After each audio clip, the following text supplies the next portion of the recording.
Hello hello hello hello hello hello hello.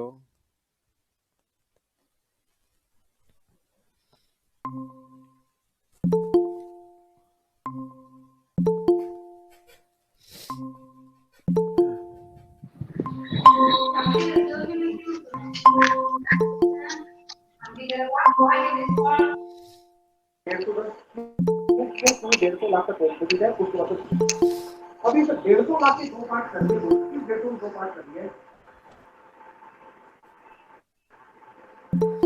Good morning sir. Good morning जी, good morning. Good morning sir. Good morning जी। Good morning, sir. Good good morning morning. Sir. Good morning जी, good morning. How Good morning, sir. Good morning sir. Good morning जी।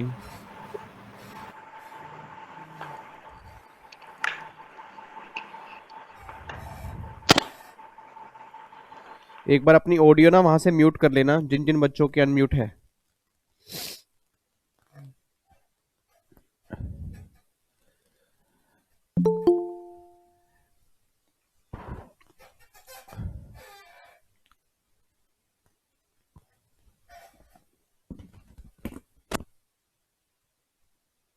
चलो जी।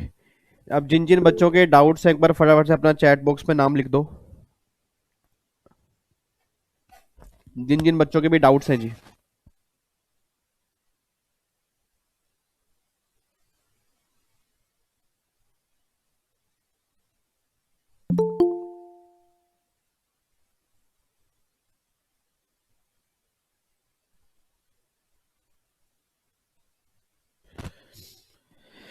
चलो जी, start करें फिर doubt session.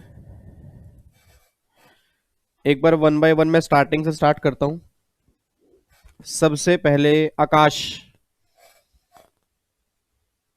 Hello good morning sir. Good morning जी। Sir मेरा leave encashment में ना वो तीसरा पॉइंट नहीं समझ में आ रहा। Leave allowed 25 days in a year, एक क्वेश्चन था। हाँ। Leave allowed 25 days in a year और लीव टेकन 295। सर इसमें 11 साल दे रखा है, मतलब 11 कर रखा है। सर वो कैसे आया समझ में नहीं आ रहा। Leave allowed. 25 days in a year ठीक है। और लीव टेकन है 295 डेज। नहीं तो कितने साल आपने काम किया? 25 ईयर 4 मंथ ऑफ तो सर्विस। 25 मल्टीप्लाई 25, 625 दिन की छुट्टियां मिली होंगी आपको। Yes sir. तो 625 में से कितने दिन की ले ली आपने? 295 डेज की। तो 330 दिन की आपने नहीं ली। हाँ तो ठीक है। 330 डिवाइड बाय अगर मैं 30 करूंगा तो 11 महीने तो आएगा। ठीक है सर, ठीक है, ओके। और सर वो एक ट्रांसफर प्राइसिंग में एक वो था कि 3% डिफरेंस लेते हैं हाँ एक्चुअल वैल्यू वैल्यू हाँ का। हाँ। तो सर इसमें ये समझ में नहीं आ रहा कि क्या कहते हैं 3% डिफरेंस कैसे लेंगे। एक्चुअल ट्रांजेक्शन वैल्यू, सर एक क्वेश्चन था। एक्चुअल ट्रांजेक्शन वैल्यू 1200 रुपये और उसका 3% ही निकाल रखा है। तो सर हाँ। डायरेक्ट उसमें 1200 का 3% निकाल रखा है, तो सर डायरेक्ट उसमें 3% ही मतलब वो ऐड कर देंगे। नहीं, हम जो आपकी ट्रांजैक्शन वैल्यू है ना उसका हम 3% निकालने के बाद 1200 में ऐड कर देंगे। फिर हमारी एक रेंज निकल के आ जाएगी कि अगर मेरा एएलपी इसके बीच में है फिर तो ट्रांजैक्शन वैल्यू ही मेरा एएलपी बनेगा। और अगर मेरा एएलपी 3% से वेरिएशन के अलग है, मतलब ज्यादा है, तो उस केस में फिर जो आपने एएलपी निकाला ना वो आपका बनेगा फिर। सर ये 3% देखेंगे किसका? एक्चुअल ट्रांजैक्शन वैल्यू का। एक्चुअल ट्रांजेक्शन वैल्यू का, ठीक है सर। और सर एक क्या कहते हैं, जब मोर देन 6 एएलपी होती है तो सर उसमें मीडियन वाला कंसेप्ट भी लगता है ना? हाँ हाँ हाँ हाँ हाँ। ठीक है sir, okay, thank you sir. Okay ji Aakash. Khushboo. Khushboo. Yes sir. हाँ जी। बोलो। सर सेट ऑफ चैप्टर में डाउट है। बोलो। सर मैंने चैट बॉक्स में रखा है क्वेश्चन। अच्छा हाँ, एक क्वेश्चन आपका आया है। N and company has four partner A, B, C, D having equal profit. Sharing ratio the position of loss and unabsorbed depreciation 31st March 18, 15 16 का लॉस है। और 16 17 होना होगा यहाँ पे, 16 17 का लॉस है। और 16 17 का अनएब्जॉर्ब डेप्रिसिएशन है। उसमें डी रिटायर हो जाता है उन the firm previous year 18 19 is 4 lakh before giving effect the total income of firm chargeable to tax. अब इसमें जो आपका अनएब्जॉर्ब डेप्रिसिएशन है ना वो आपका कैरी फॉरवर्ड नहीं होगा रिटायर्ड पार्टनर का शेयर। हाँ सर। सिर्फ आपका जो बिजनेस लॉस है उसका उतना शेयर आपके कैरी फॉरवर्ड कर दोगे आप, मतलब वो सेट ऑफ कर दोगे आप। तो सर मतलब कैसे करना है? तो यहाँ पे अगर इक्वल शेयर है तो 1,20,000 रुपये का है, तो 1,20,000 के इट मीन्स आप ये लगा लो 30,000 का एक हो गया। हाँ और ऐसे ही जो 16-17 वाला बिजनेस लॉस है तो 190, तो 190 अगर मैं 4 पार्टनर 190 डिवाइड बाय 4 अगर मैं करूंगा तो 475 47,500। हाँ ठीक है, इतना इतना लॉस जो होगा वो हम एक तो बैलेंस लॉस तो पूरा करेंगे। हाँ ठीक है, मतलब आपका ये लगा लो 120 में से अगर मैं 30 माइनस करूं 90,000 का जो लॉस है ये तो पूरा फर्म की इनकम में से हो जाएगा। हाँ ठीक है, उसके बाद फिर आपका जो 16-17 का है, 16-17 में से 190 में से अगर मैं 47,500 माइनस करता हूं तो आपका बैलेंस बचेगा 1,42,500, ये सेट ऑफ हो जाएगा। हाँ और अनएब्जॉर्ब डेप्रीसिएशन जो है ना वो आपका जो रिटायरिंग पार्टनर वाला है, पार्टनर नंबर डी हमारा रिटायर हो रहा है, हाँ उसका शेयर जो है उसका आपको सेट ऑफ नहीं करना। हाँ वो सेट ऑफ नहीं होगा। वो सेट ऑफ नहीं होगा ना, इट मीन जो बैलेंस होगा वो सिर्फ सेट ऑफ होगा। तो यहां पे अब क्या करना पड़ेगा, आप ये बोल सकते हो कि 120 तो आपका बिजनेस लॉस पूरा खत्म कर दो, क्योंकि उसका रिटायरिंग पार्टनर वाला शेयर भी इसमें इंक्लूड कर दो। चलो एक बार 190 पूरा खत्म कर दो, और अनएब्जॉर्ब डेप्रिसिएशन में जो आपका 120 दिया हुआ ना आपने ये, हाँ हाँ तो सिर्फ 90,000 माइनस करेंगे। हाँ 90,000।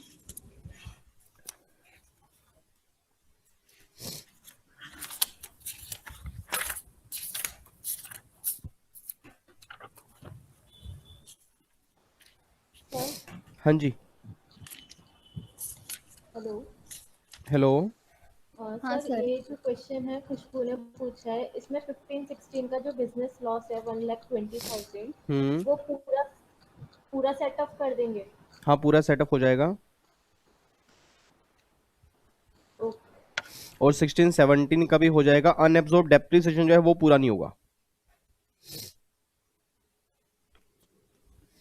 हाँ जी खुशबू, और कोई डाउट आपका है?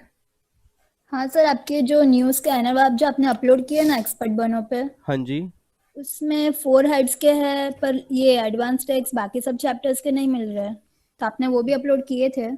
हाँ बीच लास्ट में जो आपके कंबाइंड टॉपिक्स हैं उसके अंदर एडवांस टैक्स इन सब के मिक्स होंगे, मतलब अलग अलग टॉपिक वाइज नहीं किए, उन सब के मिक्स किए हैं अलग से। हाँ मिक्स तो है, मुझे लगा पर्टिकुलर हाँ चैप्टर का भी नहीं किया नहीं, था। पर्टिकुलर चैप्टर के नहीं है। Okay sir, thank you. Okay ji.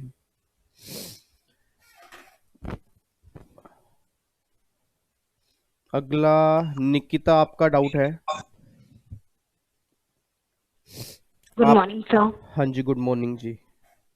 Sir chat box में Mr X gifted 1,000 original share of ABC private limited to Mrs X 1518. These shares were acquired by Mr. X on 1/4/18, 40 per share. The company allotted bonus share to Mr. X 1:1 on 1st June 2018. All the shares were sold by Mrs. X on 1st August 18 at the rate 60 per share.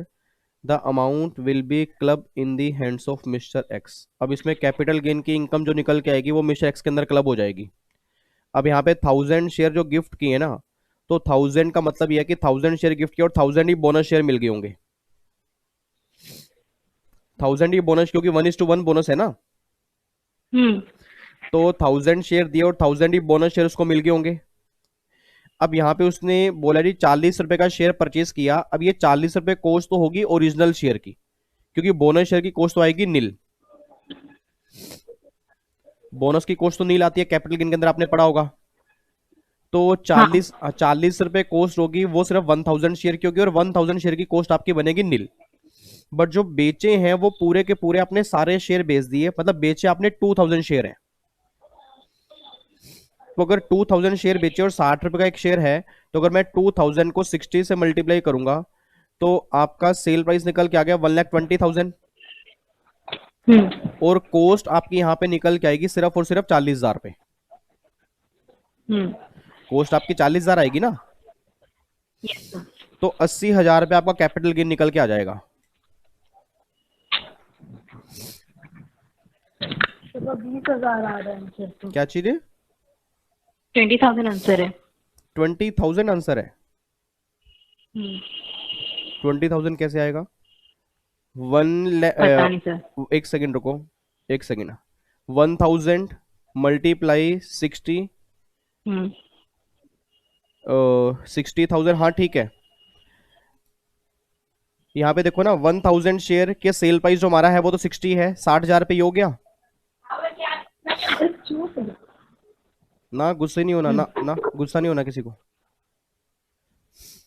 ठीक है। अब देखो 1000 share है, 1000 को multiply अगर 60 करोगे तो 60,000 रुपए का सेल प्राइस ये हो गया, यस सर। ठीक है। और 40 रुपए का आपने शेयर परचेज किया तो 40,000 रुपए परचेज प्राइस हो गया, 20,000 रुपए कैपिटल गेन आ गया, ठीक है। अब जो अच्छा सर। हाँ, अब जो वही बात कहना चाह रहे हैं कि बोनस शेयर जो अलॉट किए ना वो मिस्टर एक्स को किए हैं, अच्छा। ठीक है ना। तो इट मींस वो तो क्लबिंग होगी नहीं, क्लबिंग तो वही होगी जो मिस्टर एक्स ने मिसेस एक्स को गिफ्ट की है, तो उसने ना क्लबिंग मांगी है। तो मैंने क्वेश्चन ये रीड किया कि टोटल इनकम कितनी है, क्लबिंग जो होगी वो सिर्फ 20,000 रुपए की होगी। ठीक है सर। तो सेकंड आउट भी क्वेश्चन में मैंने दे दिया चेक में।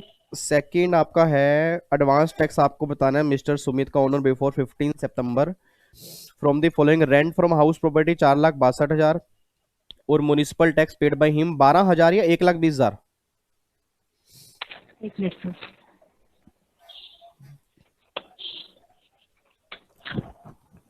12,000। 12,000, सर। तो 4,62,000 में से 12,000 म्युनिसिपल टैक्स माइनस कर दो, 4,50,000 और माइनस में 30% की स्टैंडर्ड डिडक्शन, 3,15,000 पे आपकी इनकम आ गई। 3,15,000। पर सर ये ऑप्शन में ही नहीं है। अभी सुनो तो ऑप्शन में सही, 494। सुनो हाँ। तो ये तो इनकम आई है ना अभी आपकी, अच्छा हाँ, टैक्स। ठीक है ना। अब ये इनकम इस पे आप निकालोगे टैक्स, ठीक है। अब ये आपने क्वेश्चन जो दिया ना मुझे 2018 का दिया, ये बात ध्यान देना। ये 2018 का मतलब आप ये समझ लो उस टाइम रिबेट अलग थी। अच्छा। अब जो मैं आज के बेस पे इसका टैक्स निकालूंगा ना, आज इसका आंसर आएगा 0। रीजन बीइंग आप खुद देखो, 3,15,000 पे अगर मेरी हाउस प्रॉपर्टी की इनकम है, उस पे जो भी टैक्स निकालूंगा उतने की तो मुझे रिबेट मिल जाएगी, 5 लाख के अंदर मेरा टैक्स नील आ जाएगा। और अगर मेरा टैक्स ही नील आ गया तो एडवांस टैक्स यहां पे आएगा ही नहीं, अच्छा सर। ठीक है। तो ये क्वेश्चन आपने 18 का दिया है, उसके बेस पे उन्होंने आंसर निकाला होगा, बट हमें लेटेस्ट लॉ के अकॉर्डिंग आंसर निकालना है, तो लेटेस्ट लॉ के अकॉर्डिंग इसका आंसर नहीं लाएगा। अच्छा सर। सर एक और डिडक्शन का। हाँ जी। So, Mr. Sudhir is a central government employee, have a basic salary of 1,25,000 per annum and 75,000 dearness allowance. Both he and the employer each contributed 25,000 each to the pension fund referred to Section 80 CCD. Calculate maximum deduction allowable under Section 80 CCD. तो ये central government का employee है ना, तो अब इसकी limit में भी आपने अमेंडमेंट क्लास के अंदर देखी होगी 14% हो चुकी है। हाँ सर। ठीक है, तो जो भी आपकी बेसिक सैलरी प्लस में डीए है उसका 14% निकाल लो। अच्छा। ठीक है, और उसने कंट्रीब्यूशन कितना, और उसने कंट्रीब्यूशन कितना किया वो चेक कर लो। 25,000 तो दोनों ने किया है। हाँ, तो पहले मुझे एक बार बेसिक सैलरी बताओ। बेसिक सैलरी है 1,25,000 और डीए? डीए 75,000। तो ये 2 लाख आ गया। तो 2 लाख का अगर मैं 14% निकालूंगा तो 28,000 आएगा। हाँ सर। और उसने कंट्रीब्यूशन 25 की है, हाँ, तो डिडक्शन 25 तक की ही मिलेगी। पर आंसर सर 20,000 है। हाँ, क्योंकि आप पुराना स्कैनर पढ़ रहे हो ना, उस टाइम तो लिमिट 10% थी। आप स्कैनर को भी तो अपडेट करो। हाँ हाँ, ठीक है, इसीलिए से मेरा भी यही आया था, बट आंसर नहीं मैच कर रहा हाँ। था। वो आंसर जब भी आप करो तो नए लो के बेस पे आंसर निकालने की कोशिश करो, क्योंकि पुराने स्कैनर में पुराना लो उन्होंने यूज किया होगा। अच्छा। तो ग्रॉस टोटल इनकम है 5 लाख रुपया, इंक्लूड किया इसमें long term capital gain 1 lakh रुपए का, ठीक है। और डोनेशन दिया चैरिटेबल ट्रस्ट को चेक से 48,000 का। तो 80G में क्या डिडक्शन होगा? 80G में क्या डिडक्शन मिलेगा? Deduction allowable under section 80G। तो 100% मिल जाएगा। 100% मिल जाएगा ना सर? हाँ तो हम लोग ये ना 5 लाख माइनस 1 लाख करेंगे ना, लॉन्ग टर्म कैपिटल गेन को तो माइनस कर देंगे जीटीआई से। हाँ हाँ हाँ और चेक वाला सर 48,000, क्योंकि ये ना चैरिटेबल ट्रस्ट में तो हम लोग को 2,000 का ही, अच्छा चेक चाहिए, ठीक है सर। तो वो तो 2,000 रुपये तक कैश अलाउड है ना, तो पूरा ही चेक से दिया ना इन्होंने। हाँ कैश, हाँ तो चेक दीजिए।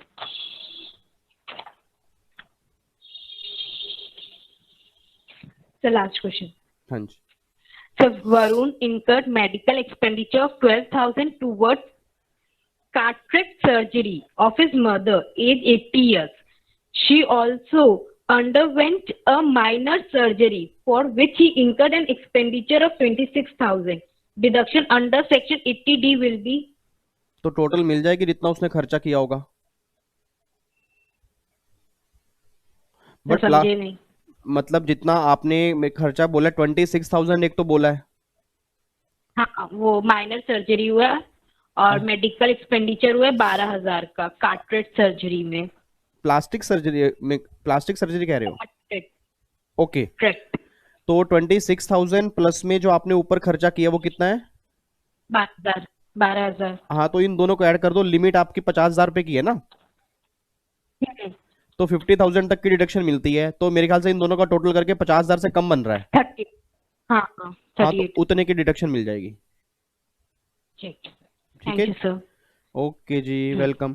आकांक्षा कह रही है Nikita can you send the question again, I joined late. Oh my god Akanksha, आपको जल्दी आ जाना चाहिए था ना। आकांक्षा लेट आई थी। ओके कि मैं वापस भेज रही हूँ। वापस किसको भेज रहे हो? आकांक्षा को। अच्छा ठीक है, हाँ क्वेश्चन ऊपर से कॉपी करके नीचे पेस्ट कर देना, आकांक्षा जी क्वेश्चन देख लेंगे। ठीक है सचिन, जीएसटी के डाउट भी आप पूछ सकते हो बट तब जब आपका नंबर आएगा अभी। ठीक है निकिता के बाद अगला है जी Saket. Good morning sir. Good morning जी। सर जीएसटी में कुछ डाउट्स है। जीएसटी में बोलो जी। सर वो आप ये कंसिडरेशन की वो डेफिनेशन था ना, means to do something and not to do something. हाँ जी। सर एग्जाम में क्वेश्चन अगर आ गया कि ये एक आदमी दूसरे के लिए कुछ कर रहा है या नहीं कर रहा है, तो वो भी सर हमें कंसिडरेशन में देना है वो 7(1)(a) के डेफिनेशन के लिए। हाँ जैसे मान लो मैंने आपकी, जैसे फॉर एग्जांपल लेट्स देखो क्लास के अंदर मैंने एग्जांपल भी दिया था कि मान लो मैंने आपके कपड़े धोए, आपने कपड़े धोते मेरी फोटो क्लिक कर ली। ठीक है जी, अब सिंपल सी बात है, मैंने आपके लिए कोई काम किया और आपने मेरे लिए कोई काम किया। हाँ तो ये कंसिडरेशन है।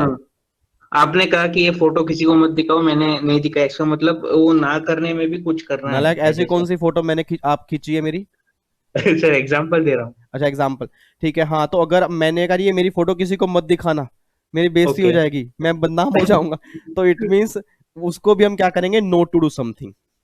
हाँ ठीक है, तो वो भी कंसिडरेशन में कवर हो जाएगा। और सर टू एक्ट में वो भी कंसिडरेशन में आ जाएगा ना, मतलब हाँ, सर हाँ। डायरेक्टली कंसिडरेशन नहीं देंगे एग्जाम में। नहीं। एग्जाम में अगर पूछ ले कि वो कुछ कर रहा है या नहीं कर रहा है, तो वो भी हमें कंडीशन के लिए चेक करना होगा ना। बिल्कुल मतलब चेक, हाँ हाँ बिल्कुल चेक करना पड़ेगा। In the course of furtherance of business, तो एक कंडीशन हो गया, और दूसरा कंडीशन हो गया कि वो कंसिडरेशन है या नहीं। हाँ तो वो आपको चेक करना पड़ेगा। वैसे ऑलमोस्ट तो ना कंसिडरेशन दिया ही होता है, 1% केस ऐसा होगा जहां आपको आइडेंटिफाई करना पड़ेगा बस। हाँ और सर और एक डाउट है हम्म। सर, एग्रीगेट टर्नओवर जब हम कैलकुलेट करेंगे ना सर, हाँ जी। उस टाइम में जीएसटी सेस और inward supplies on RCM basis. GST cess, मतलब जो भी जीएसटी पे किया होगा या सेस पे किया होगा, हाँ और इनवर्ड सप्लाईज जो रिवर्स चार्ज बेसिस पे होते हैं, हाँ।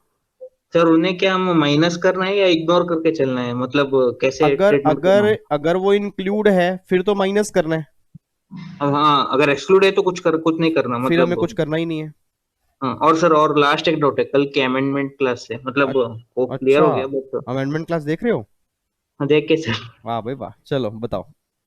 सर आपने वो कल कहा था ना कि 150 lakhs की वो लिमिट होती है, उसमें 2 टुकड़े करना पड़ेगा। हाँ और जी। हाँ सर उसमें भी एक 40 लाख की लिमिट के लिए जो डिवीजन करना पड़ेगा और बाकी तक जीएसटी लगाना पड़ेगा। वो हाँ जी। 40 लाख कंसिडर होता है एलिजिबिलिटी डिटरमाइन करने के लिए। हाँ सर आपने क्रक्स में ये भी बोला था कि सर्विस और बाकी केसेस में भी ऐसा ही होता है। सर एक एग्जांपल दे सकते हैं, मतलब वो 20 लाख 10 लाख की जो लिमिट्स होती है उसका एग्जांपल फ्रेम कर सकते हैं? उसका एग्जाम्पल तो जैसे मान लो मैंने कोई बिजनेस स्टार्ट किया, मैं सिर्फ सर्विस दे रहा हूँ, मैंने कोई बिजनेस स्टार्ट किया, ओके। तो सर्विस वाले केस में एग्जाम्पशन लिमिट 20 लाख की है। हम्म। और मे बी अगर आपको ध्यान आ रहा हो, सर्विस वाले केस में कॉम्पोजिट की लिमिट 50 लाख की है। हाँ, एक्सक्लूसिवली सर्विस दे रहे हो तो। हाँ, तो गवर्नमेंट ये बात कहती है कि पहले 20 लाख तक तुम्हें कंसेशनल टैक्स पे नहीं करना, हम्म। और 20 लाख से लेके 50 लाख के बीच में जो भी तुम्हारी टर्नओवर होगी उस पर हमें कंसेशनल टैक्स पे कर देना। ओके। और उसके बाद की जो सप्लाई होगी वहां तो तुम्हें नॉर्मल जीएसटी पे करना है। हम्म। तो मेनली बस आपको ना ये ध्यान देना है कि जब भी एग्जाम में क्वेश्चन आए, उस क्वेश्चन में पहली बात तो ये चेक करो कि मेरी एग्जाम्पशन लिमिट कितनी है, 10 लाख है, 20 लाख है या 40 लाख है। और दूसरा ये चेक करो कि कॉम्पोजिट स्कीम की लिमिट कितनी है। हाँ। तो जो मेरी एग्जाम्पशन लिमिट है वहां तक तो कंसेशनल टैक्स देना ही नहीं है। हम्म। उसके बाद की जो मेरी टर्नओवर होगी वहां मुझे कंसेशनल टैक्स देना पड़ेगा। बट जहां वो मेरी कॉम्पोजिट स्कीम की लिमिट क्रॉस हो जाएगी ना, उसके बाद की टर्नओवर पर मुझे नॉर्मल जीएसटी देना पड़ेगा। हाँ, मतलब सर वो एलिजिबिलिटी के लिए काउंट होगा, बट जीएसटी जब जीएसटी पे करने की, सॉरी कंसेशनल टैक्स पे करने की बात आती है तो हमें बाइफरकेशन करना होगा ना? हाँ, तब हमें बाइफर्केशन करना होगा, बिल्कुल। Okay sir, thank you. Okay Saket. अगला है जी रानू। रानू कहाँ गया बच्चा? Hello sir, good morning. Good morning जी। सर मेरा जीएसटी के अंदर डाउट है। आजकल जीएसटी रिवाइज कर रहे हैं क्या सारे? हाँ सर। बोलो।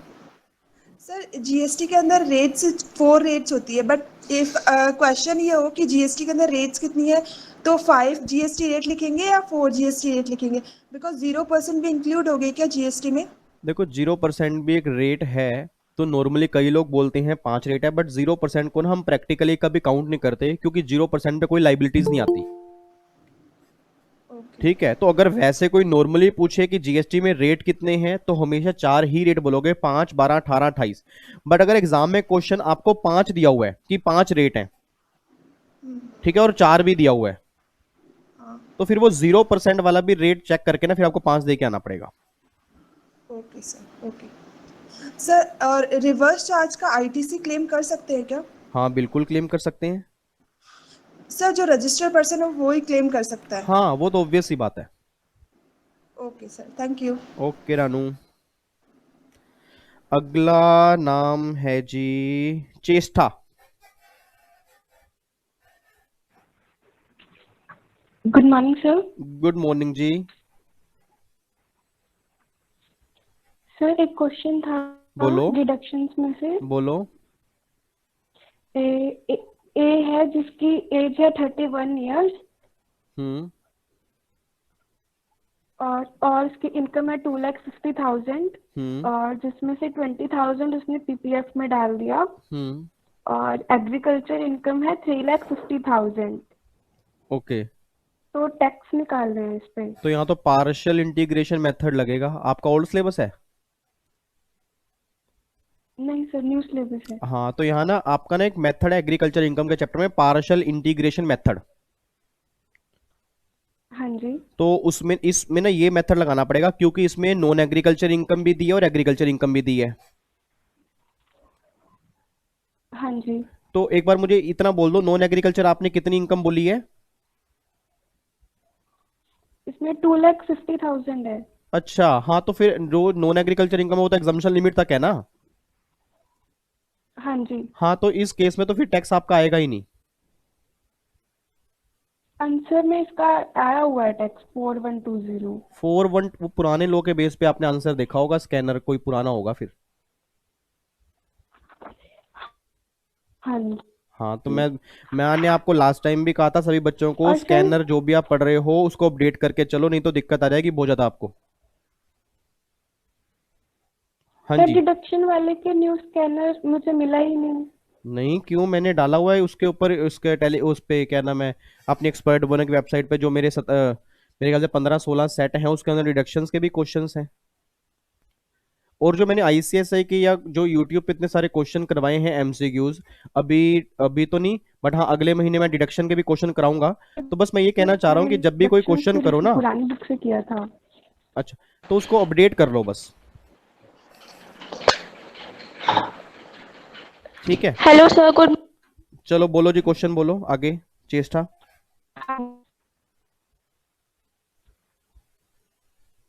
हाँ जी हाँ जी सर। बोलो। देखो ना, डिडक्शन अगर हम पॉलिटिकल पार्टी को कंट्रीब्यूशन करते हैं।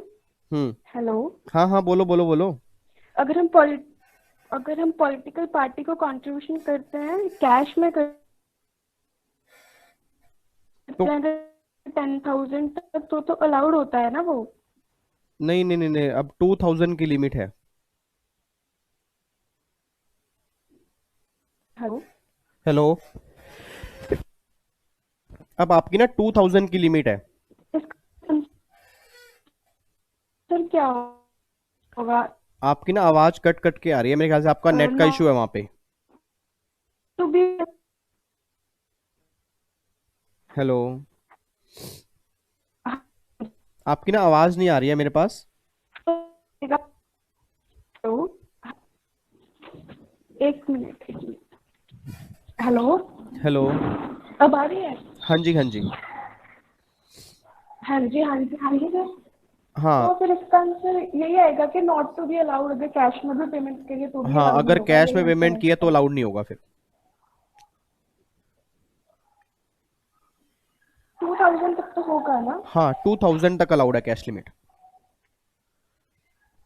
तो इसमें आंसर क्या लिखेंगे कि अगर कैश में है सब्जेक्ट टू कंडीशंस, वो वाला आएगा? नहीं, कैश सब्जेक्ट टू लिमिट नहीं, आप सिर्फ सिर्फ लिखो नोट अलाउड, अगर कैश में है तो 2000 से ऊपर है। Okay sir. हाँ, और सर 80G में पॉलिटिकल पार्टी और इलेक्टोरल ट्रस्ट दोनों होता है? 80G में? हाँ जी, डोनेशंस वाले में। 80G पॉलिटिकल पार्टी का कहाँ पे है? 80G तो चैरिटेबल ट्रस्ट वालों का है। जो सर होता है ना वो, एक मिनट। 80GGB और 80GGC होता है। हाँ जी सर, वही वाला। हाँ हाँ, वो दोनों के लिए होता है।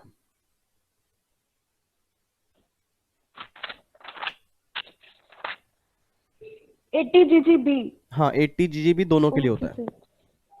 और sir adjusted total income for और सर 80GG के लिए एडजस्टेड टोटल इनकम का क्या कैसे निकलती है? 80GG जो आपकी नॉर्मल इनकम आती है उसमें से आप सारी hello? Deduction. Hello,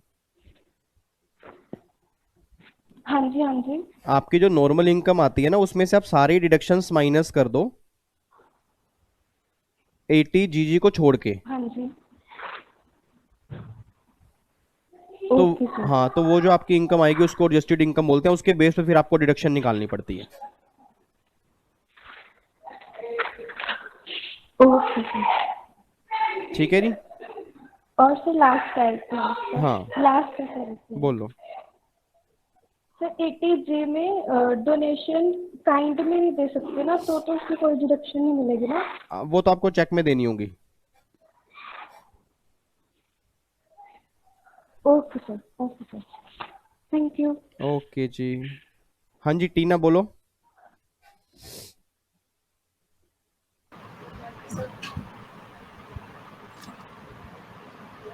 hello, sir मेरा कैपिटल गेन में 50C में आउट है। बोलो। सर इसमें SDV जब में ज़्यादा होती है FMV से, तो असेसी के पास में होता है कि वो अपील करे या वैल्यूएशन ऑफिसर के पास जाए। हाँ, तो सर मेरा क्वेश्चन ये है कि जब ये ज़्यादा है SDV से, तो उसको असेसी को कैसे लॉस हो रहा है या क्यों वो अपील करेगा? वो इसलिए हो रहा है ना, जैसे नहीं नहीं, SDV ज़्यादा है, FME कम है। अब एक बात मुझे सोच के बताना, मेरी एक प्रॉपर्टी है उसकी मार्केट में वैल्यू 20 लाख है और 20 लाख से ऊपर वो बिक ही नहीं सकती, और गवर्नमेंट कह रही थी स्टैम्प ड्यूटी वैल्यू उसकी 50 लाख है, क्योंकि स्टैम्प ड्यूटी वैल्यू निकलती है उस एरिया में जितनी प्रॉपर्टी है उसके बेस पे। अब अगर मैं 50C देखता हूं तो 50C कहता है हम स्टैम्प ड्यूटी वैल्यू कंसीडर करेंगे, FME कंसीडर नहीं करते। अब अगर सेल प्राइस 50 लाख बन जाए जबकि सेल प्राइस बनना मैक्सिमम 20 लाख चाहिए था, तो मेरा तो प्रॉफिट बढ़ जाएगा ना। तो फिर मैंने गवर्नमेंट से बोला कि गवर्नमेंट जो आप स्टैम्प ड्यूटी वैल्यू ले रहे हो ना, वो स्टैम्प ड्यूटी वैल्यू बहुत ज़्यादा है, इसकी एफएमवी एक्चुअल में कम है। तब गवर्नमेंट ने बोला कि अगर आपको लगता है कि ऐसा है तो आप वैल्यूएशन ऑफिसर के पास जाओ, वो वैल्यू निकालेंगे, और जो वो वैल्यू निकालेंगे ना उसके बेस पे हम तुम्हारा सेल प्राइस मान लेंगे।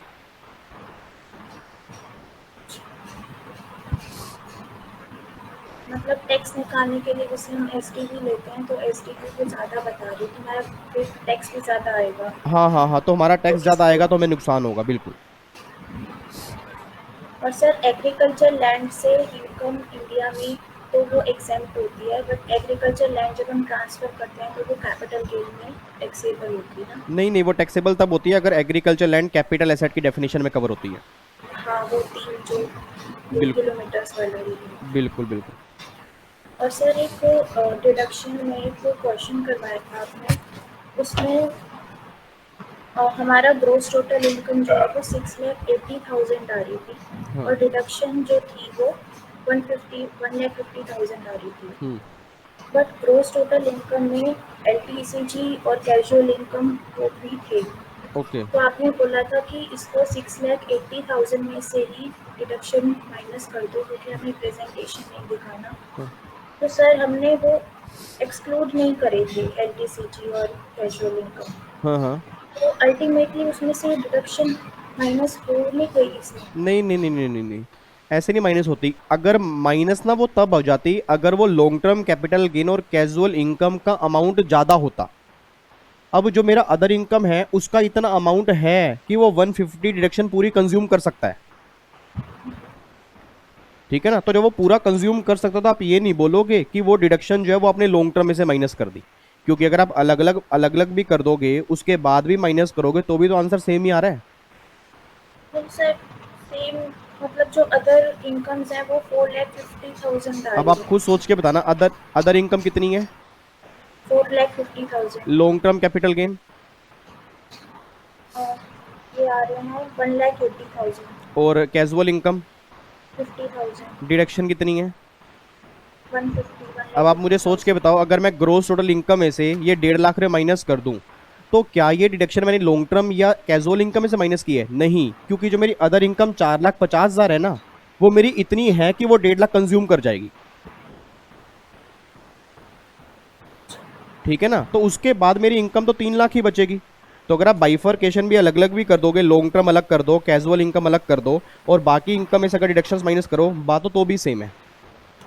तब तो 3 लाख आ रही है। हाँ, तो वैसे भी 3 लाख ही आ रही है। वैसे तो सर 5,30,000 आ रही है। नहीं नहीं, आप ये मत देखो ना, आप ये देखो 550 तो टोटल आ रही है, अच्छा, 550 टोटल आ रही है, बट जो मेरी अदर इनकम है वो 3 लाख ही आ रही है, क्योंकि बाकी तो लॉन्ग टर्म कैपिटल गेन और कैजुअल इनकम आ गई ना उसमें।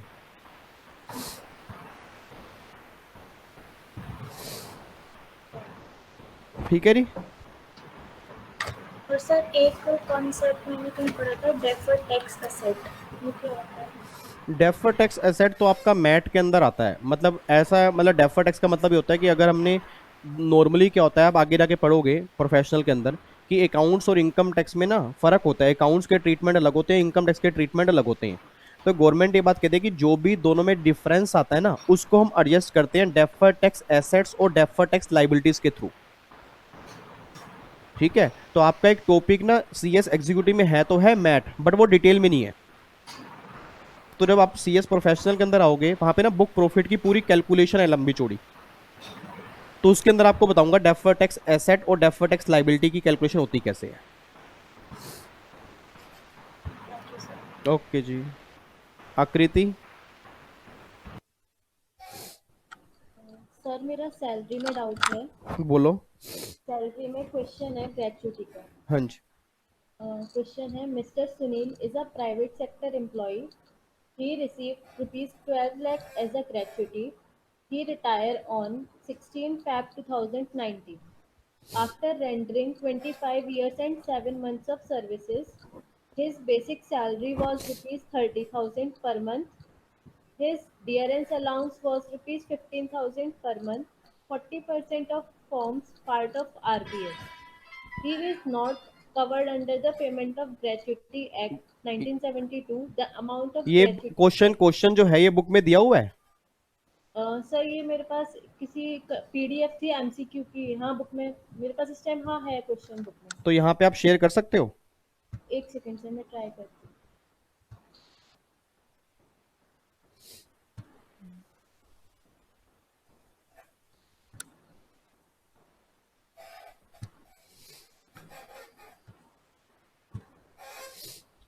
सर शो हो रहा है? अभी आ रहा है, हाँ, yes. Question number 109। Question number 109. Mr. Sunil is a private sector employee. He received 12 lakh as gratuity. एक second. He retired on 16th Feb 19. After ending 25 years 7 month of service, his basic salary 30,000 दी हुई है. DA आपको दिया हुआ है. Not covered under gratuity. The amount of gratuity exempt कितना होगा ये निकालना है. तो पहला तो अमाउंट रिसीव 12 लाख रुपए आ गया. हाँ दूसरा फिर आपका 20 लाख रुपए आ गया. हाँ तीसरा वो ग्रेचुटी एक्ट में कवर नहीं है तो 15 डिवाइड बाय 30 हाँ मल्टीप्लाई हमें लास्ट 10 मंथ की एवरेज सैलरी निकालनी है. तो उसने रिटायरमेंट जो ली है वो ली है 25 साल 7 महीने के बाद. तो बेसिक सैलरी है 30,000 और डी है 15,000, जिसका 40% उठोए वाला है. तो मतलब 15,000 का अगर मैं 40% निकालूंगा तो ये आ गया 6,000. हाँ 6,000 प्लस में 30,000 36,000. ठीक है. अब लास्ट 10 मंथ का एवरेज लेना है ना, तो इट मीन इसको मैं 10 से मल्टीप्लाई करूंगा, डिवाइड बाय 10 करूंगा तो 36,000 ही आएगा. हाँ तो 15 डिवाइड बाय 30 मल्टीप्लाई 36,000 और मैंने काम किया है 25 साल 7 महीने. तो मैं 25 साल काउंट करूंगा क्योंकि और पार्ट यहाँ पे नहीं लेते. अच्छा तो 25 साल मैंने काउंट किया तो ये आ गया 4,50,000. तो एग्जम्पशन 450 आएगी. ओके सर, मैंने 26 ईयर्स ले लिया। हाँ, वो आपने 26 और पार्ट भी कंसीडर कर लिया होगा. हाँ, एक क्वेश्चन और है सर इसी में। हाँ जी. Question 120। Question number 120. Employ of public limited company 3 lakh रुपए इनकैशमेंट है, 18 महीने leave to credit at the time of retirement and is average salary of 10 month दी हुई आपको 24,000. ठीक है. द टैक्सेबल अमाउंट आपको बताना है ना. तो लीव इन कैशमेंट आपको मिल रहा है 3 लाख मिल रहा है. ठीक है एक्चुअल. और दूसरा आपका दूसरा भी 3 लाख ही आपका आएगा. तीसरा आएगा 10 month salary on the basis of last 10 month average salary. ठीक है. तो यहाँ पे आपका 24,000 पे है तो 24,000 मल्टीप्लाई 10 तो 2,40,000 पे आ गया. ठीक है. और फिर वो कह रहा है कि 18 महीने की छुट्टियां बची हैं, तो अगर मैं 18 को 24,000 से मल्टीप्लाई करूंगा तो आपका लास्ट पॉइंट निकल के आएगा 4,32,000. कैसे सर, ये कैसे? ये देखो ना, आपके 4 पॉइंट होते हैं. पहला पॉइंट तो जितनी आपको एक्चुअल लीव मिली, दूसरा 3 लाख और तीसरा आता है 10 month salary on the base of last 10 month average salary, और फोर्थ आता है earn leave salary on the base of last 10 month average salary. अब अर्न लीव सैलरी का मतलब क्या होता है? जितनी आपकी छुट्टियां बची हैं. तो उसने क्या बोला कि आपकी छुट्टियां 18 महीने की बची हैं. Yes. तो 18 महीने को मल्टीप्लाई करूंगा पिछले 10 महीने की एवरेज सैलरी, वो उसने 24,000 दी हुई है. हाँ, तो 18 मल्टीप्लाई 24,000 करूंगा तो इन चारों में से कम मेरा क्या निकल के आ रहा है? Point number 3 2,40,000.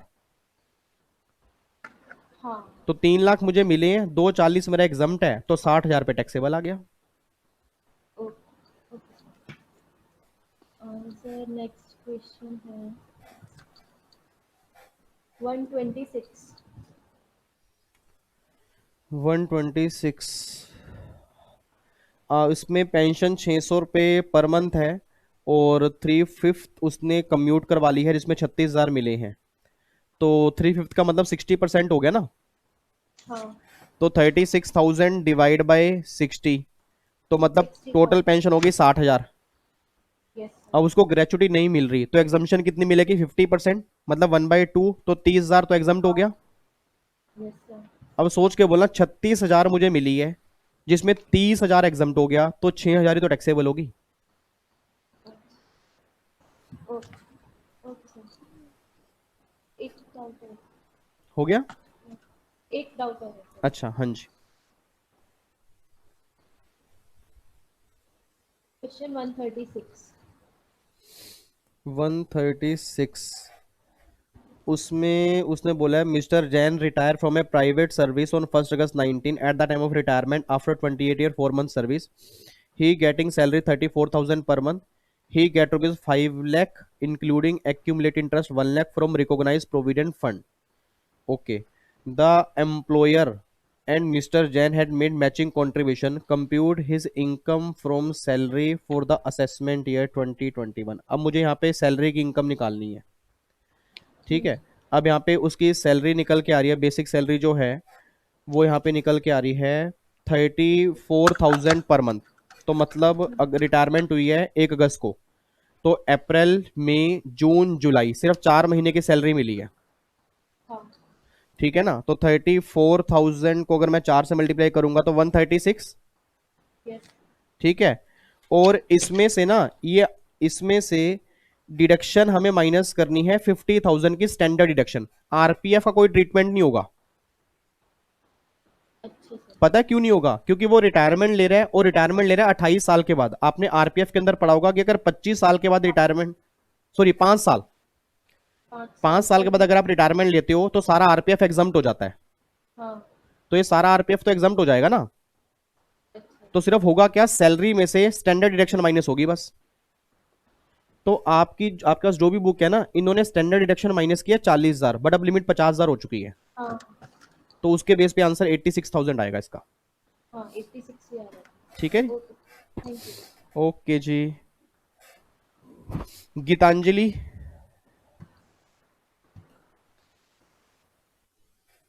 Hello, good morning sir. Good morning जी। सर मुझे ना एक पॉइंट इलाबोरेट कर दीजिए। जो आरसीएम है हाँ। उसके अंदर जो गुड्स में 8 पॉइंट्स थे, जो उसमें था प्रायोरिटी सेक्टर लैंडिंग सर्टिफिकेट, ये वाला पॉइंट नहीं समझ आ रहा था। प्रायोरिटी सेक्टर लैंडिंग सर्टिफिकेट का मतलब ये होता है कि हर बैंक को ना एक टारगेट मिलता है कि लोन कंप्लीट करने हैं। आपने कई बार देखा होगा कि हमारे पास फोन आते रहते हैं, लोन ले लो, आपका प्री अप्रूव लोन हो गया पास, बिना डॉक्यूमेंट के पास हो गया। तो हर बैंक का एक टारगेट होता है कि उसको ना लोन पूरे कंप्लीट करने हैं। अब एक बैंक का टारगेट कंप्लीट हो गया, एक बैंक का टारगेट कंप्लीट नहीं हुआ। तो जिस बैंक का टारगेट कंप्लीट हो गया ना, तो वो दूसरे वाले बैंक को priority sector lending certificate issue करता है। तो जब वो इशू करेगा तो इसका मतलब क्या कि इसने उसका टारगेट कंप्लीट करवा दिया। हाँ। तो गवर्नमेंट कहते हैं इस सर्विस पर ना, इस चीज पर रिवर्स आर एप्लीकेबल होगा, जो दूसरे वाला बैंक होगा इस पर वो जीएसटी पे करेगा। सर अगर इसका रिसीवर अनरजिस्टर्ड पर्सन हो तो? फिर तो नहीं, अनरजिस्टर्ड पर्सन तो हो ही नहीं सकता ना, क्योंकि बैंकिंग कंपनी होगी। बैंकिंग कंपनी तो ऑलवेज इसका नहीं, अगर आरसीएम नहीं, अगर जो भी रिसीवर है वो अनरजिस्टर्ड है तो उसको रजिस्ट्रेशन करवाना ही पड़ेगा अगर वो बिजनेस एंटिटी है, क्योंकि आरसीएम वाले केस में रजिस्ट्रेशन की कोई लिमिट होती ही नहीं है। मे बी आपने सेक्शन 24 थोड़ा बहुत पढ़ा हो। yes. हाँ, तो सेक्शन 24 में है ना कि आरसीएम वाले केस में कोई 10, 20 और 40 लाख की लिमिट नहीं होती। ओके। एंड सर इसके ऊपर जो पॉइंट था used vehicle seized and confiscated goods, ये वाला पॉइंट, उसका मतलब तो ये है कि आज जितने भी आपने कई बार देखा होगा पुलिस वाले गाड़ी बॉन्ड कर लेते हैं, आज कई सारी गाड़ी सीज कर लेते हैं। अब जो चोरी की गाड़ियां होती हैं वो चोर लेने आते ही नहीं। अब गवर्नमेंट उन गाड़ियों का क्या करे, गवर्नमेंट उस सामान का क्या करे? तो गवर्नमेंट क्या करती है, उसका ऑक्शन लगाती है। और जिसको वो गाड़ियां बेचती है ना, उस केस में गवर्नमेंट कहते हैं कि हम जीएसटी पे नहीं करेंगे, रिसीवर जीएसटी पे करेगा।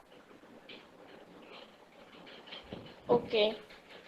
और सर जो एक्शनेबल क्लेम्स होते हैं, हाँ जी, इसके अंदर एक पॉइंट था कि a claim other than betting, gambling and lottery then no GST. हाँ, तो इसका मतलब ये है कि बैटिंग, गैम्बलिंग और लॉटरी पर जीएसटी लगेगा। इसके अलावा कोई भी अगर एक्शनेबल क्लेम होंगे उस पर जीएसटी नहीं लगेगा। ऐसा क्यों? ऐसा इसलिए ना क्योंकि एक्शनेबल क्लेम मींस अनसिक्योर्ड डेब्ट। तो गवर्नमेंट कहते हैं उसका ट्रीटमेंट तो जीएसटी में हम करेंगे ही नहीं, क्योंकि वो ऑलरेडी ट्रीटमेंट इनकम टैक्स में कवर हो जाते हैं। ओके। एंड सर मुझे एक और ये पूछना था कि जितने भी लेक्चर्स हैं हमारे यूट्यूब पे और जितने भी नोट्स आपने प्रोवाइड करे हैं, इन सब के रिवीजन करने के बाद प्रैक्टिस के लिए जितने भी टेस्ट पेपर्स एक्सपर्ट बच्चों की वेबसाइट पे हैं वो सब इनफ है बस? वो और प्लस में आईसीएसआई के जितने 5 साल के पेपर मैंने कराए हैं वो। ओके एंड सर जो वेबसाइट पे है वो सारे अमेंडेड हैं 20 दिसंबर के लिए। हाँ, इनकम टैक्स के सारे अमेंडेड हैं, जीएसटी के कुछ अमेंडेड करने पड़ेंगे। तो जो मैं अमेंडमेंट क्लास डाल रहा हूँ वो किस किस टॉपिक में है उसके बेस पे वो अमेंड करने पड़ेंगे, बट मैं कोशिश करूँगा अक्टूबर में वो अमेंडेड ही डाल दूँ। ओके तो अभी वहाँ से प्रैक्टिस करनी हो तो पहले इनकम टैक्स की कर लें, एक्स्ट्रा नहीं प्रैक्टिस जो करनी है। नहीं नहीं, जीएसटी की भी कर लो ना, क्योंकि छोटे मोटे टॉपिक्स के अंदर अमेंडमेंट्स है, बाकी तो सब सेम ही है। ओके ओके ओके ठीक है गीतांजलि। सर बस yes thank you. Thank you so much Geetanjali. और बच्चा है खुशबू। हाँ सर। हाँ जी। सर जो कल आपने अमेंडमेंट क्लास बताई थी जीएसटी में कॉम्पोजिशन वाली, हम्म। वैसे तो हमारी लिमिट 50 लाख रहती है ना नहीं, वैसे लिमिट composition 150 लाख रहती है, 50 लाख तो सिर्फ सर्विस वाले केस में है। हाँ सर्विस वाले में, पर जो आपने ये 40 लाख बताया उसमें कंफ्यूजन हो रहा है, वो किस नहीं लिए नहीं नहीं है? नहीं, 40 लाख तो आपकी रजिस्ट्रेशन की लिमिट है। हाँ। आपकी रजिस्ट्रेशन की लिमिट है ना। अब एक बात मुझे सोच के बताना, मान लो आपके फादर ने नया बिजनेस स्टार्ट करना है हम्म। और आपके फादर गुड्स में डीलिंग करते हैं, हाँ। तो आपके फादर को 40 लाख तक रजिस्ट्रेशन करवाने की रिक्वायरमेंट नहीं है। हाँ। सचिन, नींद आ रही है आपको? सचिन, बच्चा सो रहा है। ओ माय गॉड, जैसे मैं कोई कथा सुना रहा हूं। हाँ खुशबू, आपको मेरी आवाज आ रही है? Yes sir. हाँ, तो 40 लाख रुपए की आपकी लिमिट है कि जहां तक आपके फादर को रजिस्ट्रेशन नहीं करवाना। हाँ। अब आप खुद सोचना कि अगर आपके फादर नया बिजनेस स्टार्ट कर रहे हैं और आपके फादर कहते हैं मैं कॉम्पोजिट स्कीम लेना चाहता हूं क्योंकि मेरी पिछले साल की टर्नओवर नहीं है, तो मैं छोटा बिजनेसमैन हूं, मैं स्कीम लेना चाहता हूं, तो आप खुद सोच के बोला क्या आपके फादर को स्टार्टिंग से ही कंसेशनल टैक्स पे करना चाहिए, 40 लाख के बाद पे करना चाहिए?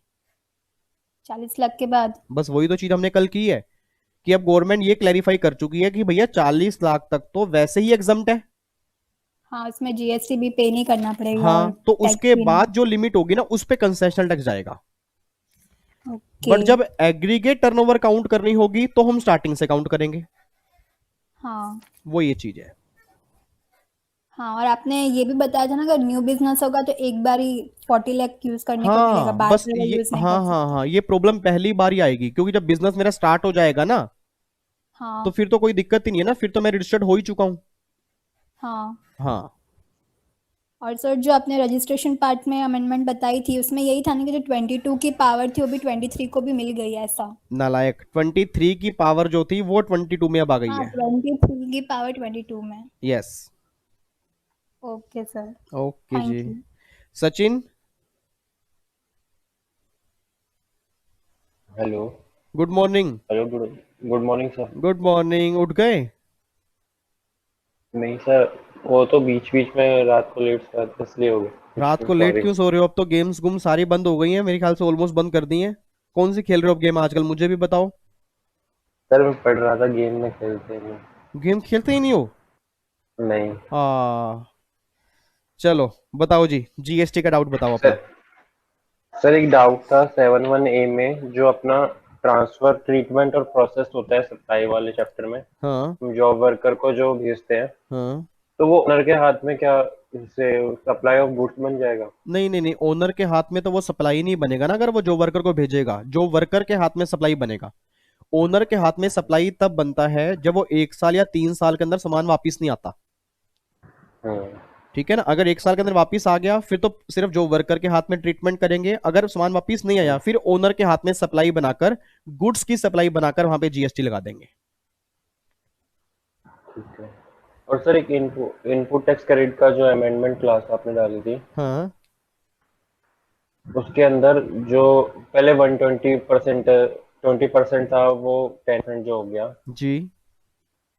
सर, जो एग्जाम में अगर क्वेश्चन आएगा कि उस अमेंडमेंट की डेट से पहले का आता है तो कैसे करेंगे उसको? अमेंडमेंट की डेट से पहले का कभी क्वेश्चन नहीं आता। अमेंडमेंट की डेट से पहले का ना तब क्वेश्चन आता है जब एक पर्टिकुलर डेट के बाद अमेंडमेंट आती है और गवर्नमेंट कहती है कि ये अमेंडमेंट जो है प्रोस्पेक्टिव बेस पे एप्लीकेबल है। एक पर्टिकुलर डेट गवर्नमेंट देती है। जब गवर्नमेंट पुराना लॉ डिलीट कर देती है ना, जैसे नोटिफिकेशन से अब क्या है कि भैया 10% आपको देखना है। अब आप खुद सोचना, अगर ऐसा होने लग गया फिर तो आप ये भी बोल सकते हो कि सर उससे पहले की जो रेट होगा वो भी अमेंडमेंट पूछ सकते हैं। तो हमें तो लेटेस्ट लो करके चलना है भाई। हमारे एग्जाम के लिए क्या है कि हमारे एग्जाम के लिए अब जो क्वेश्चन बनेगा ना वो हमें 10% सोल्व करना है बस। सर एक रजिस्ट्रेशन के चैप्टर में डाउट था। बोलो सर, जो आपने बोला था exclusive supply of goods plus service income जो है, उसमें से इंटरेस्ट और लोन का जो हम माइनस करके चलेंगे उसको। हाँ, रजिस्ट्रेशन में हाँ नहीं, एग्रीगेट टर्नओवर में हम उसमें काउंट करेंगे।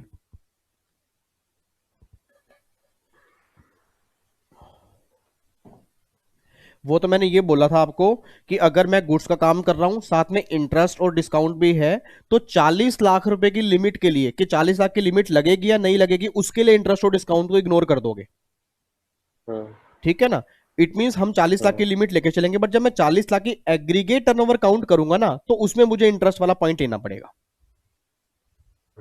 और सर एक चीज पूछनी थी कि जो हम क्वेश्चंस जीएसटी की प्रैक्टिस जो साइट पे दिए हैं उससे करें। हाँ, वो सारे क्वेश्चन प्रैक्टिस करो साथ में। अच्छा, और सर जो इसमें रजिस्ट्रेशन में एक अमेंडमेंट आई थी जो जून के लिए अप्लीकेबल थी, जून और दिसंबर के लिए, कि जो हम वॉलेंट्री मैंडेटरी रजिस्ट्रेशन होता है तो बीच जब तक मेरा वो नहीं आता है रजिस्ट्रेशन, तो बीच में अगर मैंने कोई इनवॉइस काटा तो वो मेरे को रिवाइज करना पड़ता है बाद में। बिल्कुल ठीक है sir, thank you sir. Okay जी सचिन। अगला मेरा निकिता ने क्वेश्चन भेजा हुआ है। बिजनेस स्टार्ट किया है 1 अप्रैल 17 को और 3 लाख रुपए उस टाइम कैपिटल है। उसके हस्बैंड ने, उसके पति देव ने 2 लाख रुपए गिफ्ट किए 1 अप्रैल 17 को। ओके। और प्रॉफिट कमाया 1.5 लाख रुपए इन फाइनेंशियल ईयर 17-18 और 18-19 में कमाया 3,90,000 रुपए। इनकम क्लब कितनी होगी असेसमेंट ईयर 19-20 में। ठीक है। अब यहां पे पहली बात तो 2 लाख की कैपिटल ये हो गई जो 2 लाख उसने गिफ्ट किए हैं, और 3 लाख वो हो गए। ठीक है, 3 और 2 कितने हो गए, यहां पे 5 लाख हो गए। और उसके बाद उसने कहा है जी उसने इन्वेस्ट कर दिया बिजनेस में और उसने प्रॉफिट कमाया 1.5 लाख रुपए। ठीक है निकिता। हाँ, उसने 1.5 लाख रुपए का प्रॉफिट कमाया 17-18 में और 3,90,000 का प्रॉफिट कमाया 18-19 में। तो हमें जो क्लबिंग बतानी है ना वो असेसमेंट ईयर 19-20 के लिए बतानी है। असेसमेंट ईयर 19-20 का मतलब क्या है, प्रीवियस ईयर 18-19। हाँ। तो यहां पे एक 3 लाख तो ये हो गए, 2 लाख ये हो गए, 5 लाख हो गए। और जो उसने 1.5 लाख रुपए का प्रॉफिट कमाया है 17-18 में, ये भी उसने बिजनेस में इन्वेस्ट कर दिया होगा। अच्छा। ठीक है, तो 3 और 2 5 और 1.5 कितने हो गए, 6.5 लाख हो गए। अब ये 3,90,000 पे प्रॉफिट कमाया 6.5 लाख इन्वेस्टमेंट से। तो जो उसके हस्बैंड ने गिफ्ट किए 2 लाख रुपए, उससे कितना प्रॉफिट कमाया वो निकाल लो। 390 प्रॉफिट कमाया 6.5 लाख से, तो उसके हस्बैंड ने 2 लाख रुपए, तो ये आएगा 1,20,000 रुपए। हाँ सर। 1,20,000 रुपए क्लब हो जाएंगे। समझ आया तो कैसे? 6.5 लाख साढ़े, नहीं सर। इधर देखो ध्यान से, मैं आपको दिखा रहा हूं, 1 मिनट रुको।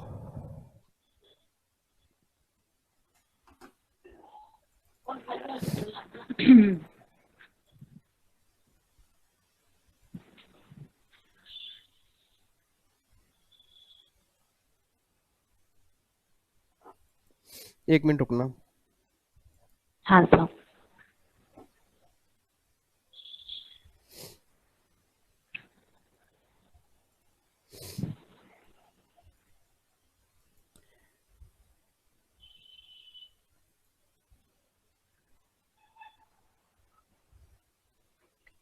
स्क्रीन दिख रही है आपको?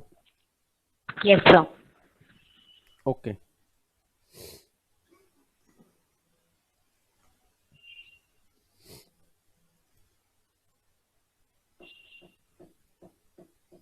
चलो एक मिनट रुको, मेरी स्क्रीन ना ओपन नहीं हो रही। मैं आपको वैसे ही बता रहा हूँ, ये समझ आ गया 6.5 लाख इन्वेस्टमेंट कैसे मैं बोल रहा हूँ? Yes sir. 3 लाख प्लस हाँ, अब देखो उसने 3,90,000 रुपए कमाए 6.5 लाख की इन्वेस्टमेंट से। तो गिफ्ट उसने कितना किया, 2 लाख रुपए। तो उस 2 लाख से कितने कमाए वो निकाल लो। तो कैसे निकालेंगे, 390 डिवाइड बाय 650 मल्टीप्लाई 2 लाख। तो फिर वो 2 लाख से कितने कमाए, वो 1,20,000 निकल के आ जाएगा, बस वो क्लब कर देना। ठीक है सर, एक और चीज पूछना था। अभी जैसे चेस्टा ने पूछा आपसे कि ये पॉलिटिकल पार्टी में अदर देन कैश 2000 होगा। तो सर कैश में तो, पॉलिटिकल पार्टी में तो कैश होता ही नहीं, अदर देन कैश सारा ही चेक में होता है। National defence fund charitable trust में होता है 2000 कैश ना। नहीं नहीं नहीं, पॉलिटिकल पार्टी और जो आपकी लिमिट है 2,000 रुपए तक कैश अलाउड है। पहले 10,000 रुपए की लिमिट थी पॉलिटिकल पार्टी के अंदर। अच्छा, पॉलिटिकल पार्टी में भी 2000 है। हाँ, और नेशनल डिफेंस फंड और चैरिटेबल ट्रस्ट ये सब में भी 2000 है। उसके अंदर भी 2,000 है। ठीक है सर, थैंक यू सर। आकृति का एक क्वेश्चन आया हुआ है जी। आकृति का है, for the year ended 31 March 20 receive salary 280 parent, अच्छा परेस्ट contribution to employ recognise provident fund 59 और मैचिंग कंट्रीब्यूशन के एम्प्लॉयर ने, तो टैक्सेबल इनकम बता दो परेश की। तो सैलरी 2,80,000 है, तो इस 2,80,000 का 12% कंट्रीब्यूशन अलाउड है, मतलब 33,600 अलाउड है। ठीक है कृति। जबकि एम्प्लॉयर ने कंट्रीब्यूशन किया 59,000, तो 59,000 अगर माइनस कर दूंगा तो 25,400 रुपए ज्यादा कंट्रीब्यूशन किया, तो वो टैक्सेबल कर दो। तो 2,80,000 में 25,400 ऐड कर दोगे तो 3,05,400 ये इसकी इनकम आ जाएगी। और इसमें 50,000 रुपए की अगर मैं स्टैंडर्ड डिडक्शन माइनस करूंगा तो 2,55,400 इसकी टैक्सेबल इनकम आएगी। पर सर इसमें आंसर जो है, एक सेकंड, इसका आंसर 1,96,400 गिवन है। 196,400 गिवन है? Yes sir. नहीं, 2,80,000। सर इसमें matching contribution has been made by employer. वो तो इसका मतलब ये है ना कि 59 एम्प्लॉय ने कंट्रीब्यूशन किया और 59 एम्प्लॉयर ने किया। हाँ। तो 59, अच्छा इन्होंने पता क्या कर दी होगी, इन्होंने 80C की डायरेक्शन में माइनस कर दी होगी। हाँ ये चीज। हाँ, तो अभी इसका आंसर कैसे निकाला है? 2,80,000 प्लस में 25,400 एम्प्लॉयर कंट्रीब्यूशन वो टैक्सेबल कर दिया 3,05,400, माइनस में 50,000 स्टैंडर्ड डिडक्शन, और माइनस में 59,080C की डिडक्शन, 59,080C की, तो बैलेंस रह गया 196,400। हाँ ये इसका आंसर आएगा। ठीक है, थैंक यू। ठीक है, यस सर। ओके जी, मैं लास्ट डाउट ले रहा हूं जी। अब एक बच्चा है अलीशान, आपका डाउट आया है कि सर बुक प्रॉफिट है 6 लाख के, तो सैलरी वर्किंग पार्टनर को कितनी अलाउड होगी वो बता दो। तो 6 लाख के 2 टुकड़े कर लो पहले, तो पहले 3 लाख अलग, ठीक है री, और बैलेंस आप अलग कर दो।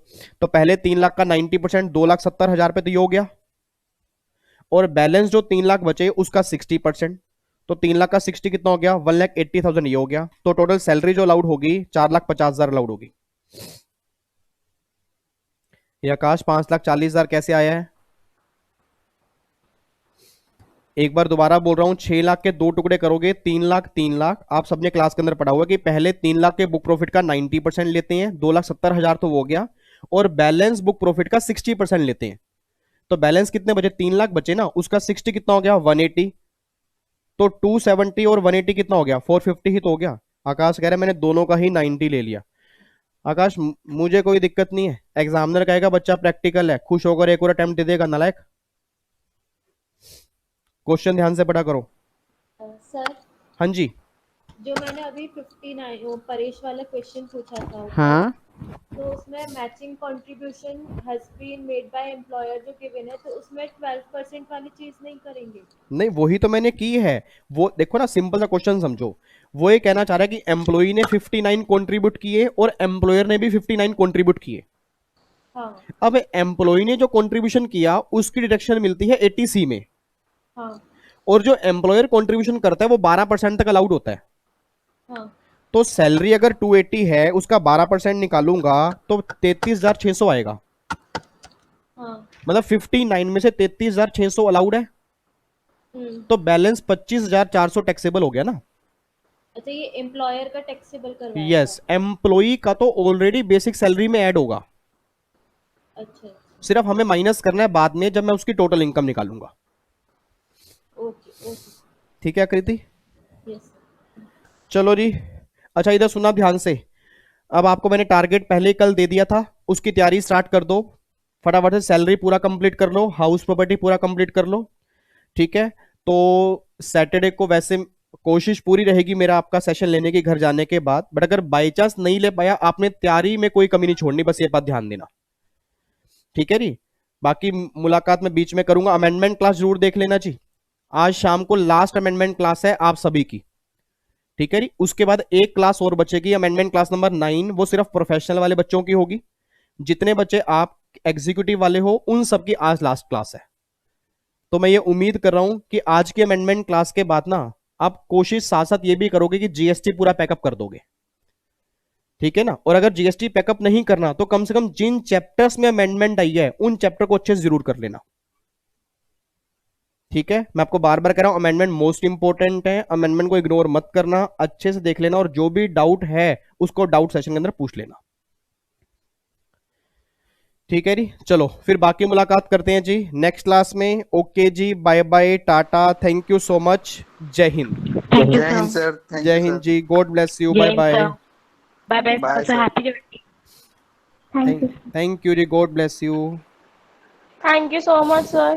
Thank you Geetanjali, Geetanjali thank you आपको इसलिए भी, ये गीतांजलि जो बच्चा है इन्होंने मेरी बुक टाइप की है, जो हैंड रिटन बुक मेरी है ना, इस बच्चे ने टाइप की है। Thank you so much Geetanjali.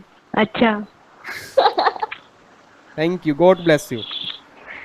O my god, Geetanjali ने वीडियो ऑन कर दी, ओ माय गॉड, वाह। खराब ऐसे होंगे तो हंसी तो आएगी। Thank you so much, thank you, God bless you, bye bye. Thank you, bye bye.